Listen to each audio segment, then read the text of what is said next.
Hi there everybody, hope you guys have all been keeping well. So day 7, isolation. We've had quite a bit of rain, but it's a beautiful sunny day today, so we're going to get out and see what tracks we can find. The rain would have left the substrate really nice for leaving impressions, so I'm thinking let's go see what we can find, do some different tracks. I can show you guys some different illustrations of different tracks. Let's go see what we can find. Right, I've come across a nice little muddy junction in the road, so it's a very good spot to pick up on tracks. You'll see there. So I'm gonna see what we can pick up.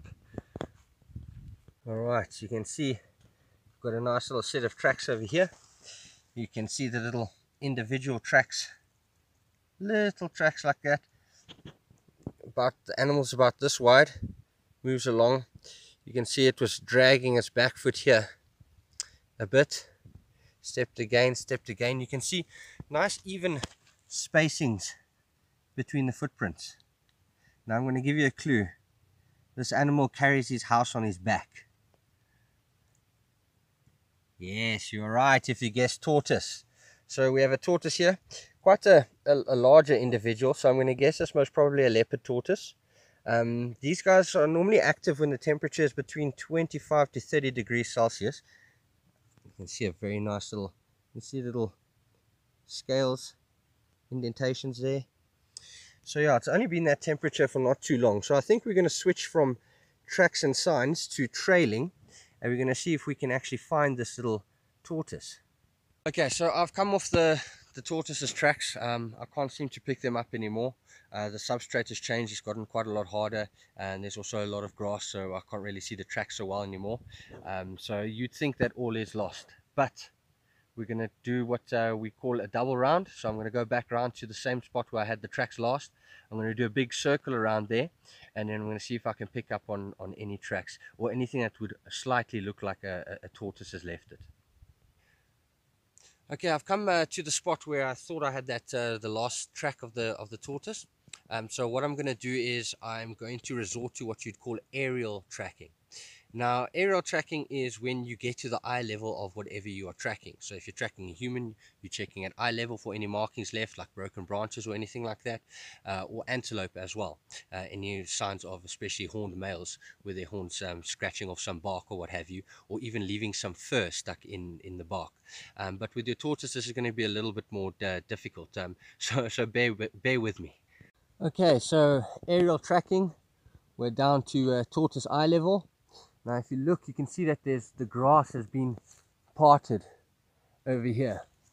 So for me, this is my best bet on which direction the tortoise has taken. So let's follow this for a while and see what we can pick up on.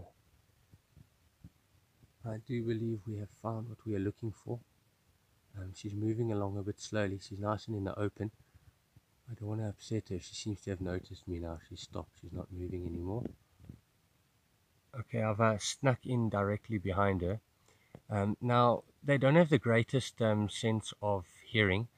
The reason for this is there's a small membrane over their ear opening known as a tympanic membrane.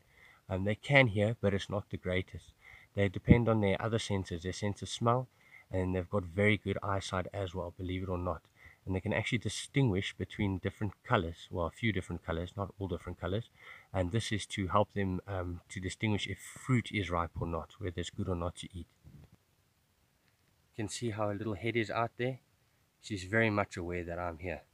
They're actually very, very aware of their surroundings, your tortoises. So just as I thought, this is a leopard tortoise. Leopard tortoise is called a leopard tortoise because it's the only species of tortoise that is known to drag its prey up a tree. No, I'm joking, folks. It's called a leopard tortoise because of these beautiful leopard-like markings that you can see on top of her carapace here. Now, the carapace is the top piece of the tortoise, your dorsal section, and then you have your ventral part here at the bottom. And it's covered in these scutes, these individual scales, large scales. Now, this is a modified bone box that actually comes off of the spinal column here.